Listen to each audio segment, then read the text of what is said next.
نروح للحلقه اللي بعديها، والحلقه دي مهمه وهي ضربه الجزاء بتاعه فريق نادي الزمالك، ونشوف مع بعض هل في التحام ولا لا.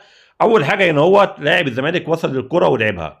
لو حارس مرمى بيراميدز لمس الكره وغير اتجاهها او ما غيرش اتجاهها يبقى ما فيش ضربه جزاء.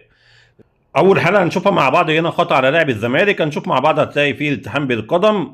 طبعا هنا الالتحام موجود وقرار الحكم قرار صحيح.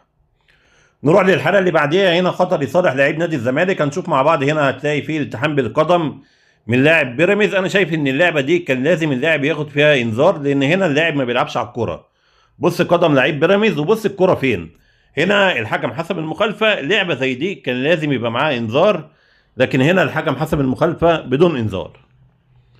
نروح للحلقه اللي بعديها، هنا برضو خطا على لاعب بيراميدز، هنشوف مع بعض هنا هو تلاقي اللاعب عامل التحام مع لعيب الزمالك. هنا الحكم حسب المخالفه وادى اللاعب انذار وقرار الحكم قرار صحيح. نروح للحلقه اللي بعديها، هنا خطا على لاعب بيراميدز، هنشوف مع بعض برضو هتلاقي فيه تدخل بقوه على قدم لعيب الزمالك، وهنا الحكم حسب المخالفه وقرار الحكم قرار صحيح.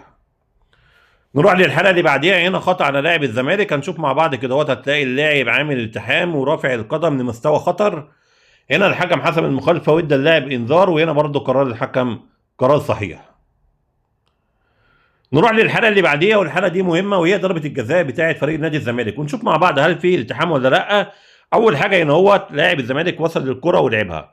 لو حارس مرمى بيراميدز لمس الكره وغير اتجاهها او ما غيرش اتجاهها يبقى ما فيش ضربه جزاء. لكن لما نشوف مع بعض كده هتلاقي ان حارس المرمى ما لمس الكره نهائي وعمل التحام في قدم لعيب نادي الزمالك، فطبعا هنا ضربه الجزاء صحيحه، وقرار الفار ان هو يجيب الحكم قرار صحيح، لان هنا الحكم في البدايه ما حسبهاش. لولا وجود الفار ما كانش هيبقى فيه ضربه جزاء. نروح للحلقه اللي بعديها، هنا خطا على لاعب الزمالك، هنشوف مع بعض هتلاقي فيه التحام بالقدم مع قدم لعيب بيراميدز. هنا الحكم حسب المخالفه وقرار الحكم قرار صحيح.